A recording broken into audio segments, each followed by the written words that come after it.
Hey, what's up, my friends? And welcome back to another episode of the It's Fucking Spiritual podcast. Today we have a different style episode, which I've never actually done this on the show before, but I am taking a podcast that I was on. So I was recently on the Heartbeat podcast with Kevin Crenshaw. He's at the Heart Guy on Instagram. And he actually interviewed me all about my take on masculine and feminine polarity dynamics, on how to overcome shame, and just a little bit more of my journey with getting into my feminine, what I agree with when it comes to the modern day polarity world and what I disagree with. And yeah, my take on these things. And I thought it was a really fun episode. So I actually wanted to post it here for all of you to dive in. So that's what we're doing today. It's going to look a little bit different than my typical episodes because this one was recorded on Zoom. So it won't be here in my studio, although it still will be on video if you want to watch it on video or if you just want to tune in and listen. And I hope that you will receive some nuggets of wisdom all about relationships and polarity and how to really tap into your own power, your own aliveness, and come back home to what is true for you. So with that, let's dive in to the episode. There's something that's right underneath the surface that is begging to be felt, but that is being masked by the story, that's being masked by anger, that's being masked by blame. And when we actually get quiet enough to listen to what's underneath, that's what it looks like to really feel and process your emotions. We're back, baby, with a brand new season of the It's Fucking Spiritual podcast.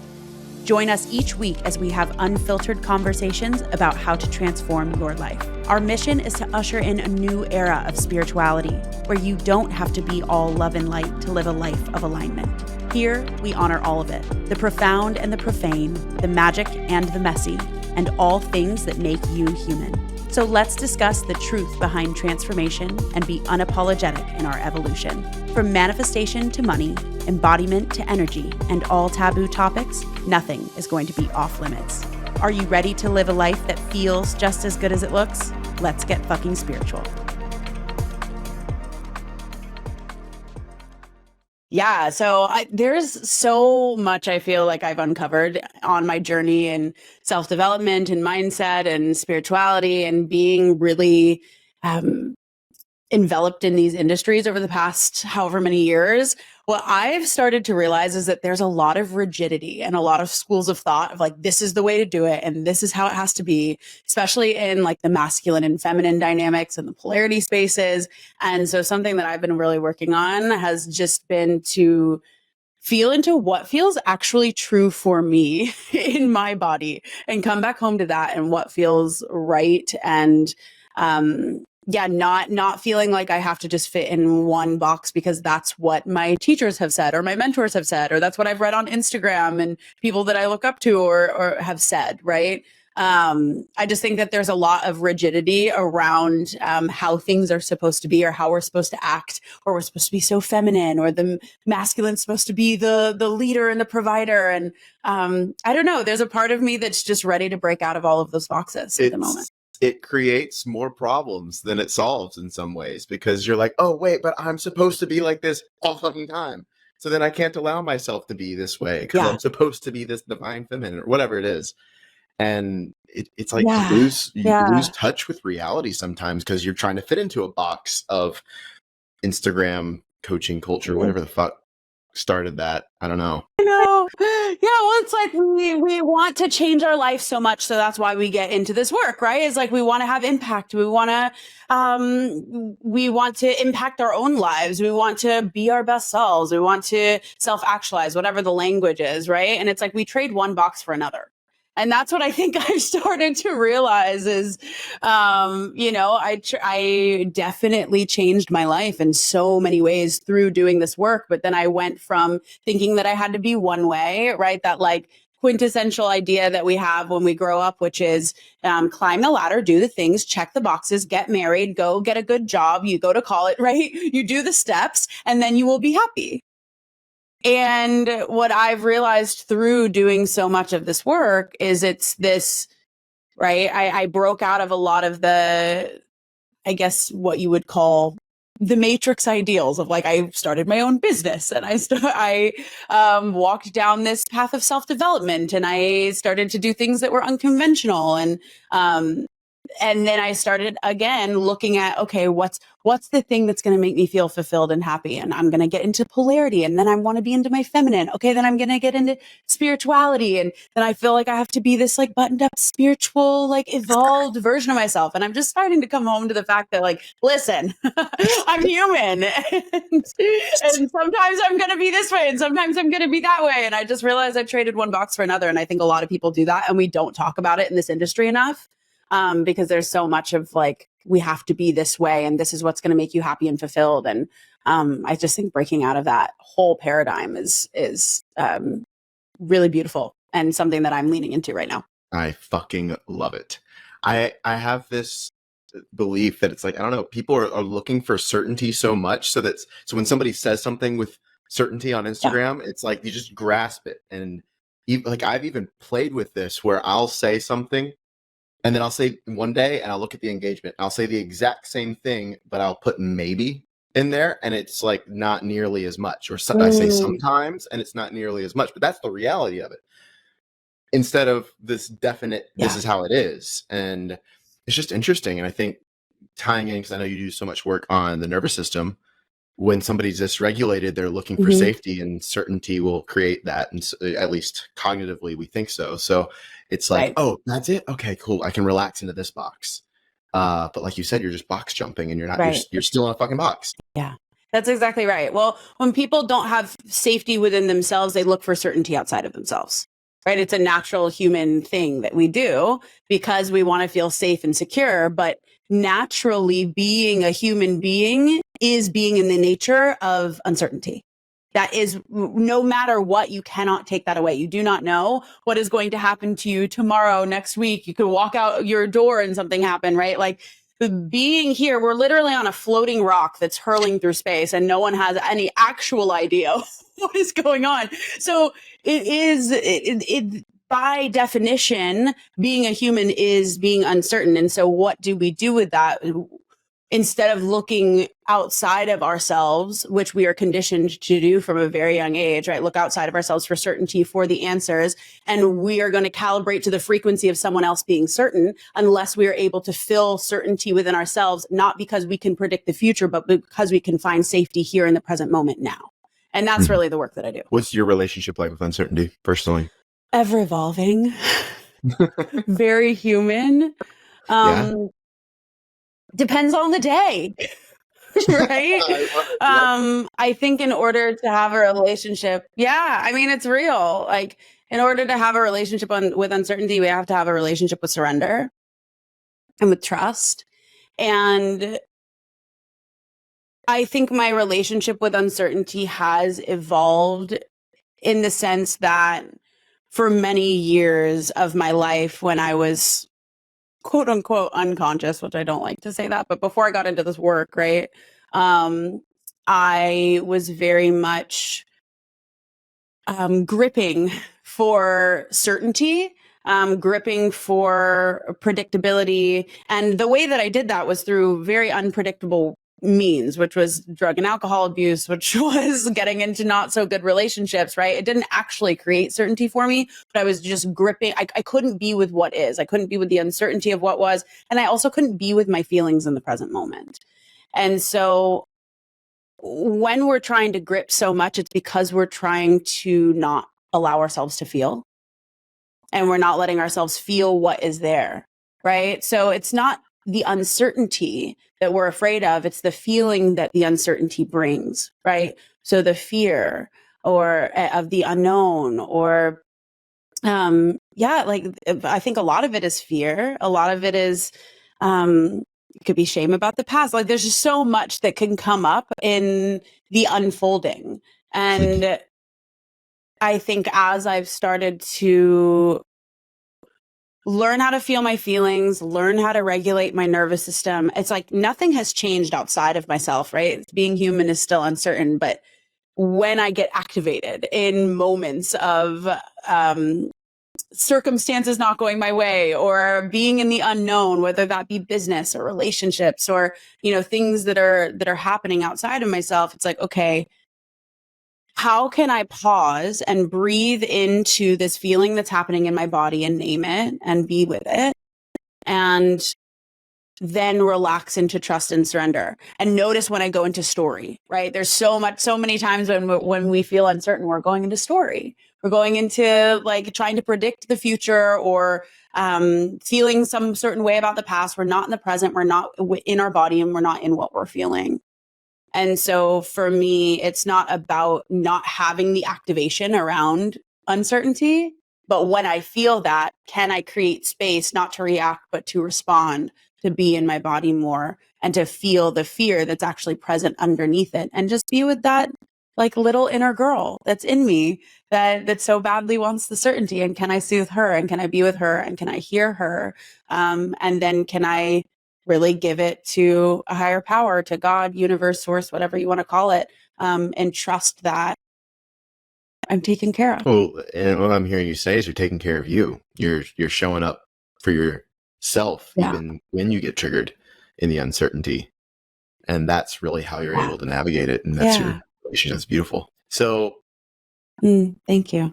I want to go into, how do you know when you're in story? Because I think I've been having a lot of conversations with people recently, and it's like they don't recognize they're in story when they're in it. And it took me a while to even get out of this, but I'd love to hear from you, from your experience. How does somebody know when they're in a story? Yeah. Well, you're in your head. You're in your mind, right? Like what's your language look like? I should do this. I could do this. Oh, I'm giving reasons. I'm justifying, right? If you have to call 5 people and talk about it, you're in your story. Right. And so there are times, and here's the thing. It's not bad to do that. I have girlfriends that I call and talk to when I'm in my trigger, when I'm in the story, when I'm in, and there's times and places to process through the mind. Right. And it's just like when we're talking about it, when we're giving reasons, when we're giving justifications, when we're trying to make sense of something. Say you go through a breakup, and then, right, you go to therapy, you go to say talk therapy, which can be helpful, right? I'm not even hating on this. It's one facet of so many other things we can do to support ourselves. But say you go through a breakup, and then you're talking about, well, in my case, he did this, and this is what happened, and then I did it. Like you're talking about the facts of what happened, and or you're in blame, or you're in shame of yourself. You're in, I should have done this. Like you're ruminating about the past or things that happened. You're anxious about the future. So honestly, if you're in the past or you're in the future, you're most likely in a story, because you're not in the present moment. And so it's all about looking at your language, and we operate in stories. That's how we make frames of our life. That's how we make sense of our life. However, what we're not taught to do is, what is the feeling that's underneath that story? If you get quiet and you breathe into this moment and you feel, what's the sensation I'm actually feeling in my body? And I do this with like students of mine, where they want to like talk and ruminate on the problem, right? But the second that we get quiet and I say, okay, can you breathe into what's underneath that? Right? The first thing that typically comes up is like grief or sadness or tears, or like there's something that's right underneath the story, the surface, that is begging to be felt, but that is being masked by the story, that's being masked by anger, that's being masked by blame. And when we actually get quiet enough to listen to what's underneath, that's what it looks like to really feel and process your emotions. People think that you're processing when you're talking about it all the time, or when you have really big reactions to things. That's not actually what processing your emotions is getting quiet and quieting the mind and feeling what is inside of the body that actually is probably very historical and not just about this one event. I've been asking, Facts. Again, I've been asking people recently, and I'm in conversation, and I'm like, oh, so you've been working on this thing for a while. How long have you been working on it? And they're saying like years. I'm like, okay, so you've been working on building trust for years. What have you been doing? And I'm finding it's a lot of talking about it, or a lot of awareness about it, or a lot of like understanding attachment styles, or this thing about myself, or this thing about another person. And like you said, it's like actually, okay, so you get a good mental grip on it, but the pattern's still showing up. And if that's a very clear sign that you're not actually working on the thing. So I absolutely love this. Where do you feel shame comes into the picture here with this whole conversation? So I think shame's a big one that can stop people. It's definitely stopped me in a lot of ways and kept me in patterns. And I can speak from experience. I didn't even realize it was shame until hindsight. Yeah. I mean, shame is something that I think so many of us have from a very young age. And it's one of the densest feelings and emotions that we can feel because it comes with, there's so much stigma around it, right? It's like, it's normal to feel anger, and you can say that you feel angry, or you can say that you feel sad, but to say you feel shame, like hot shame that like comes over your body. And it's like, because shame comes often with a story of, I am bad, I am wrong, I am broken, I am not enough. And that roots back to when we're really, really young, and it can drive us. I mean, it was something that drove me for many years, and I didn't even know. And we can be running from our shame, running from our pain, running from the belief of I am not good enough. And what ends up happening is, I mean, I think it's really important to understand how shame is created and how adaptations of our personality are created to protect ourselves from that shame. Because if you can understand that about yourself, you basically can understand everything about your entire personality and how you've created things in your life.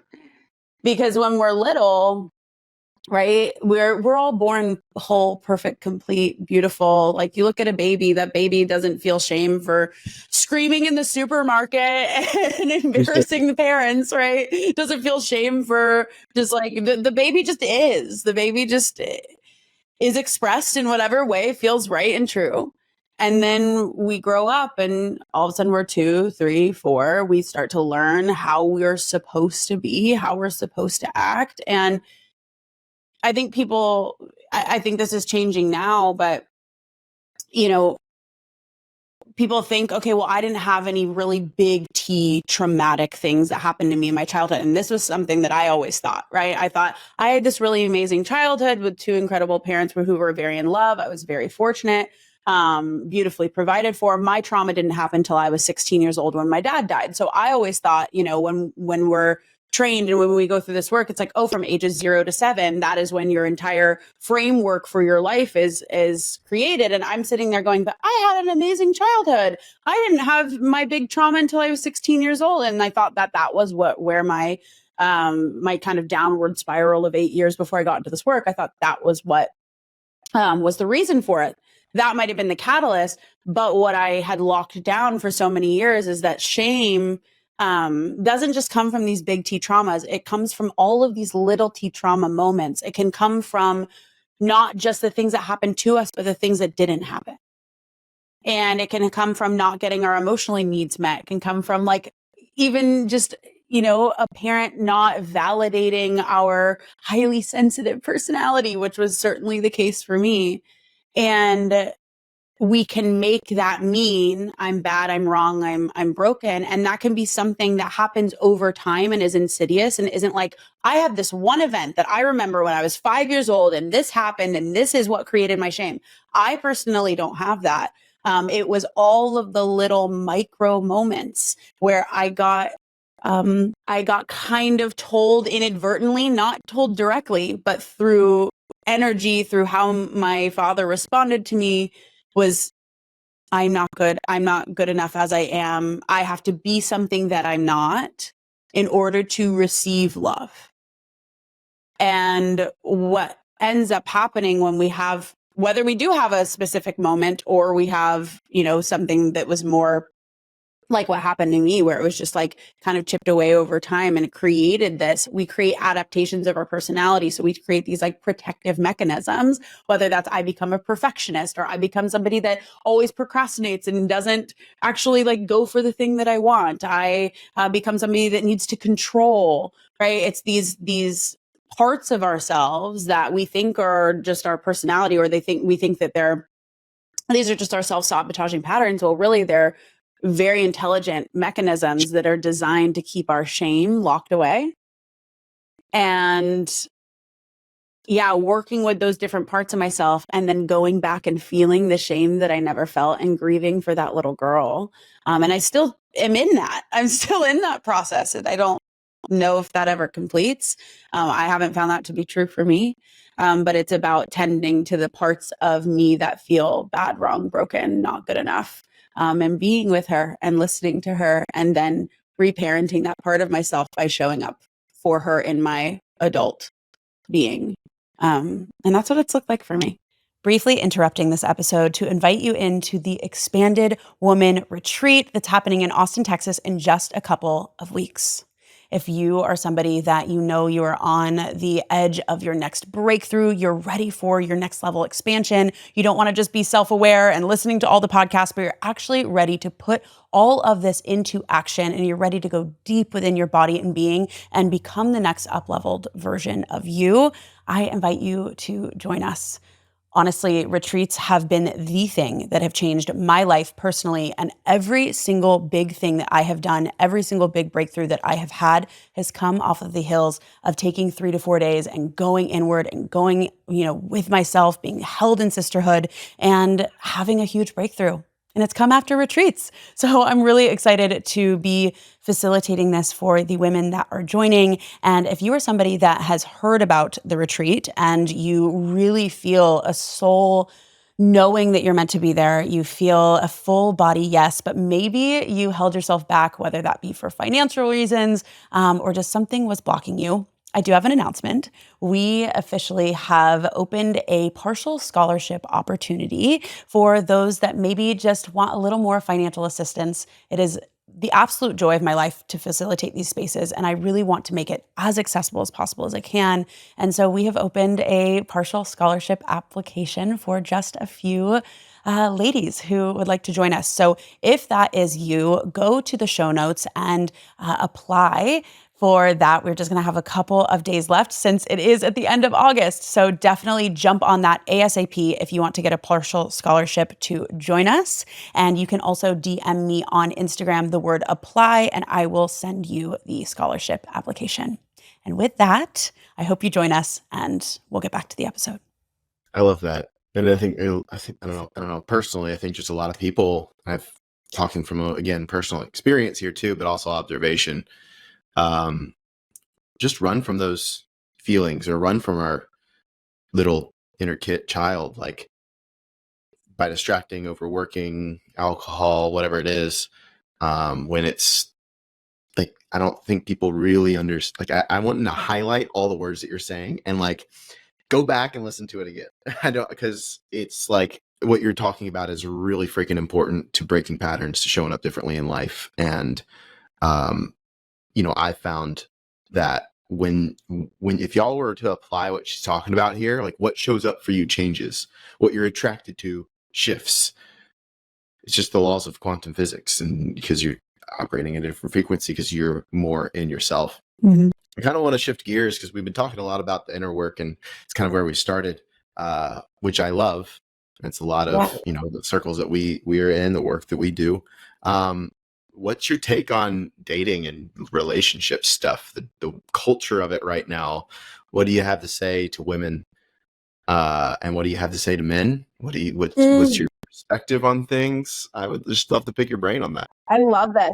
No one ever asked me this because I'm not technically a dating or relationship coach. And I will say I am no expert in this, but I'll give you my take on it. And I've been in a lot of like intimacy and polarity workshop spaces, and I've gotten really into being in my feminine over the last, I would say solid year and a half. I've been really deep in that work because I was very like masculine, prove myself, hustle, what can I achieve? And I believed that my worthiness came from my achievements, and that was what I would lead with, but it was a mask. Right. So we talk about the adaptations that, right. The part of me that didn't feel good enough felt like I had to mask myself with, here's my achievements. Here's why I'm so great. Here's why you should love me. Right.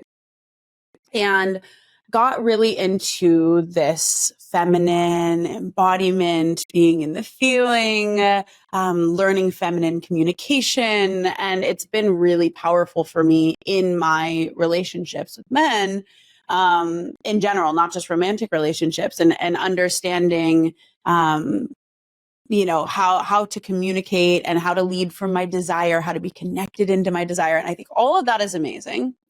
And what I will say is that I think that there's this rigidity inside of, especially the polarity spaces, right? The masculine is supposed to be this, leader, provider, set the container, and then the feminine is supposed to follow and be flowy and be relaxed. And what I found for me is, I think that, and I don't speak for everyone here, I understand the return to those dynamics. And that's actually something that I desire in my own romantic partnership, is to have a bit more of a traditional, like, I love having a masculine man that wants to provide and wants to lead and all of these things, right? But I think that we get to also create room for nuance, because what I've seen in myself, and I'll speak for myself and also some of my friends that I've spoken with, right? There's this idea inside of the masculine, feminine polarity teachings that the woman is just supposed to like follow, and she doesn't, masculine men don't want a woman that actually wants to work because they want someone that's soft. And there's like all these ideas, right? And going back to what I said at the beginning, which is we're supposed to fit, like, it's this idea of like, I'm supposed to fit in a box. Mm-hmm. And what I found for me, and what I come back home to in relationship and in myself, is that what is my gift to a partner? My gift to my partner is my aliveness. And my aliveness comes from so then I look at, okay, what is my aliveness generated from? And how can I cultivate and do more of that? Right? Because we want to be in partnerships where we're each individually working on ourselves. We each know what it is that we need. We each know what creates aliveness for ourselves, and how do we then cultivate that and then bring that into a relationship. And I certainly do not always get this perfect, let me tell you. But when you look at these polarity teachings, and what I fell into was, okay, now I really want to be in my feminine. I want a relationship like this. So therefore, I actually was like, started to question, should I not do my business? Like, should and notice going into the shoulds, right? Of like, into the story, like what's right? What is going to be right to make me feel fulfilled in a relationship? That's still the same voice, and name talking for like, me. Yeah. Right. Right. It was another trap, another like fall, like this is the box that I have to fit in order to have this fulfilling relationship. And again, it's like putting it outside of yourself. Right. And it's just so nuanced here that I think they're great frameworks. I think that it's beautiful that we have these teachings and we have reference points. But when we really tap in, and this is going to be different for every single person, but for me, when I started to follow these teachings so verbatim, I was like, oh, I shouldn't want to work. And then it just totally took me out of my power. I'm like, no, what brings me alive is being in my purpose. It's learning, it's growing. It's, I love coaching people. I love witnessing their transformation. I love doing this work on myself. I love being, in my own autonomy with making my own money and make it like, right. And so what I've landed on as being in my feminine for me is not what I do, but it's how I do it. And it's how do I cultivate the aliveness within myself, and how do I give that gift in a relationship with another person? And if I'm not in my aliveness, what is that and why? And then what do I need to recalibrate within myself to bring that forth again? I absolutely love that. It's because then you're not in a framework. It's just what makes you come alive and is most authentic to yourself. And you're showing up as your authentic self instead of what you think you need to be in order to. I love it. Yeah, there's a lot of that here. And I'll even say it's hot sometimes when a woman leads, and I'm like, yes, ma'am. Okay, damn. So like that, it's can you go there? I find it Right. odd sometimes, and most of the time I like to lead because I'm more of a masculine pole, but I can switch into my feminine and I can follow, Mhm. especially I would say I am more feminine Yeah. oriented most of the time in my aliveness with the art that I do and create and the poetry that I write. Like that's more erotic. You could call it feminine, but Mhm. drop the labels makes me come alive. It's authentic to me, right? Mhm. And so I absolutely Yeah. love that frame. Um, and I guess you're recommending that just for everybody of come back to what's alive for you. Yeah. Yeah, and come into your own inner union. That's something that I'm really working on. And to your point, Kevin, right? It's like, you're like, oh, I have these feminine, like this qualities within me that are creative and artistic. And then I also really like to lead and be in my masculine. And to your point, it's that we all have feminine and masculine energies within us. Right. And if we aren't working on cultivating both of those, then we actually are leaving half of the piece of the puzzle of ourselves and our truth out of the equation. And so when I leaned so hard into my feminine, it's like I forgot the masculine pole of my own discipline, my own, like structure that I was creating for myself that I did for so long, for so many years. It was like I completely swung the pendulum in the opposite direction. And I think a lot of times that we get to do that in our lives so that we get to, again, find the balance and find the center. But I think what I would say for anybody listening to this is cultivating your own inner union. What part of you have you repressed or have you forgotten about or have you not um, focused on? So if you find yourself that you're like feminine and constantly blowing in the wind, like can you bring out your own inner masculine and create structure, create discipline, create processes for yourself, for your feminine to thrive? If you are so hyper masculine and you find yourself shut out of your emotions, how can you learn how to be in your body and feel a bit more? How can you relax into that and feel into your feminine? So I think it's really about creating inner union first. And I'm still very much on that journey. Same.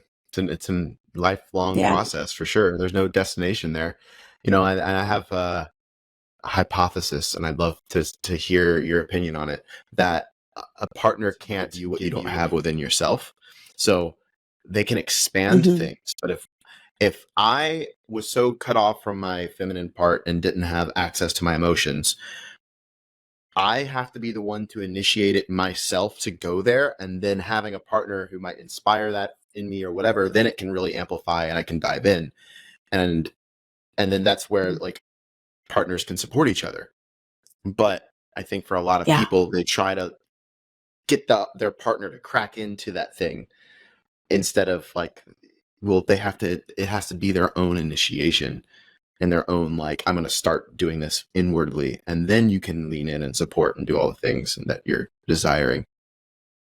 So I love that with the inner union Yeah. frame. Mm-hmm. Yeah. I mean, it has to come from within, right? It has to. We can't, nobody can fill within ourselves what we're not cultivating, what we're not bringing forth, what we're not working on within ourselves. And it also has to be driven from within as well. Like if a partner comes to you and is like, you should work on this, what's the immediate thing that's going to come up is the defense pattern.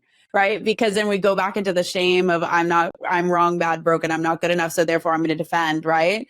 And that's not a way to inspire.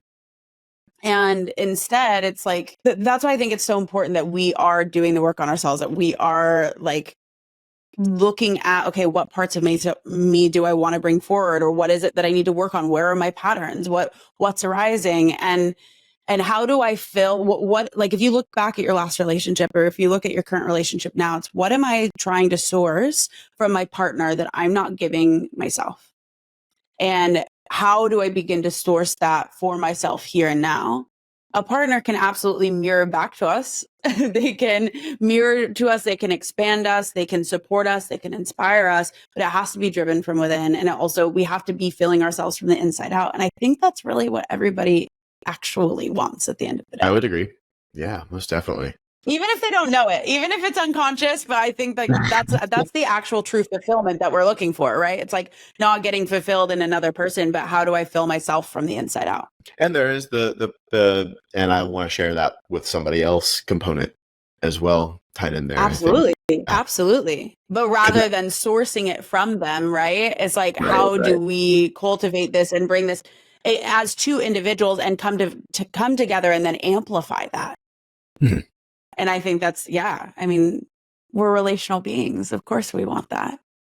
And if we're sourcing it from somebody else and expecting them to fill it, that's a recipe for, it's just, that's never goes well. Don't do that. Yeah. No shame. We all do it. We've all done it. Yeah, been there, done that. Got the t-shirt. Yeah. Yeah. Well, I'm loving where this is at. I mean, what's alive for you right now? Where is it that you are exploring for yourself? I love that question. I feel like I'm always exploring so many things. For me, the piece on aliveness is really what I'm working on cultivating in the micro moments for myself. And so how can I beautify my life? Like, what is it that I desire in my life? And how can I create more of that in the micro moments? So, what that looks like for me right now is like, even down to when I'm waking up in the morning, what are the things that I'm doing to really nourish my body or to take a few more moments with myself? What's going to make me feel most alive today? How can I love the workout classes that I'm doing and moving my body? Like, I'm really looking at micro moments of aliveness and how do I expand those in my everyday? Because I think it can be so easy to go through the motions, and especially if you run a business or we're all busy, right? We all have like so much going on, and I think it can be really easy to just like go through the motions, go through the process, allow it to be mundane, allow it to be bored, like, and just kind of go through our days. And so what I'm really working on is bringing in intentional aliveness, bringing intentional feeling, slowing down a little bit, and looking at how I can make my life just 1% more desirable in every moment, and slowing down enough to look at what's around me and be with it and be with what I've created, and have so much gratitude for it. I think I've gone through ebbs and flows in my life of getting really busy and then missing the moment. And so I'm really working on slowing down and being with it, and being with everything, the whole range of the human experience and emotions. I'd say that's what's most alive for me now. I love that. Alive for aliveness, I would say, is what kind of how you answered that, which is beautiful. I can relate a lot to that, going the hyper masculine route and just bulldozing through your day, and you can still have a full schedule and be in the micro moments and full of aliveness. Like it's literally, you can dance through it instead of just bulldozing through it. And I'm learning the exact same thing right now. So I see. I love that. It's always a good reminder, you know? It's like I learn it and then I forget it. And then I learn it and then I forget it. So I gotta consistently bring myself back to it as a practice. Definitely. So you've been doing this work for a while now, and you are, quite masterful at what you do. So for everybody listening and tuning in, definitely check out our work. It'll be in the show notes below. And I want you to share a little bit more about what you got coming up. But how, like, when you are, I guess, who comes to you for support most of the time? Who's your ideal? So I love this. My ideal client. It ranges. I work with women. I do work one-on-one with some men, but primarily all of my group programs and my retreats are all women. And it's women who want more for their life. I take people through a 6-part process that in my group program that we have going on right now. And if they want to get on the wait list for the next round, we've had about 100 people go through it this year so far. And it's a 6-part process of teaching people how to regulate their nervous system, get into their feeling, get into their body, get into their feminine.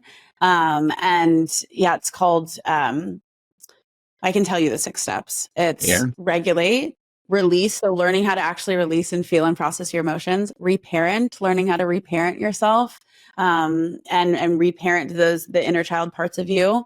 rewire, which is where most of the teachings start in the typical self-development, which is like, rewire your subconscious mind. I'm like, well, if your nervous system is dysregulated, babe, like, you can try to do all of the rewiring that you want. But so we work a lot with the body. And then we go into rewire the belief systems, repatterning the body to expand your capacity for what you can hold. And then rise, which is all about relationship with trust, surrender, and devotion, which I know we touched on at the beginning. And so women come to me all ages. I have people from 20 to in their 60s that come and do this work with me. And it's all somatic embodiment, feminine embodiment work. And it's about learning how to create safety in your body, learning how to feel and process your emotions. It's a whole process that once you learn all 6 steps, you can kind of like weave in and out of what it is that you need, and all somatic embodiment tools. And basically taking yourself out of a state of chronic fight, flight, freeze, and being able to recognize your pattern, recognize those adaptations that have been created in your life that might be running your life and self-sabotaging you from what you really want, and learning how to actually shift those patterns from the inside out. And it's the greatest work of my life and joy of my life to be able to do this. And it's been a culmination of almost 7 years of studying all of this work. And that's what that has been born out of. And it's been really epic and beautiful. So we're running an 8-week program right now. And I have a retreat coming up for women that's going to be here in Austin, Texas in 3 weeks. Really beautiful, intimate, doing this work in a closed container for 3 to 4 days. And it's really for the woman who desires more for her life. Like, if you have the story of, I know that I have so much potential, I'm so self-aware, I've done so much work on myself, and yet I still feel stuck. That's when people come to me. It's like, I've done all the self-development stuff, and yet I still feel powerless to these patterns. And why am I not where I, thought that I was going to be? Or, why doesn't my life, why do I have all the things, but my life doesn't feel like I thought it would? It doesn't feel as good as it looks. And I work with people to understand why that is and how to shift it. Well, all that will be in the show notes down below. Rachel, thank you so much for being on the show. This was a lovely, amazing, alive conversation. And I took notes. Fuck. So I hope other people did too. Kevin, thank you so much for having me. You're welcome. Thank you for listening to the It's Fucking Spiritual podcast. I am so glad that you're here. And if this episode resonated with you, I invite you to share this with a friend that you feel needs to hear it. And if you are really feeling the love and support for this show, this podcast thrives off of your listens and your reviews. So I would love if you could leave us an honest review. We would love to hear your feedback, your thoughts, your questions, and it helps us get this podcast in the hands of more people and would mean so much to me to receive your support. So thank you.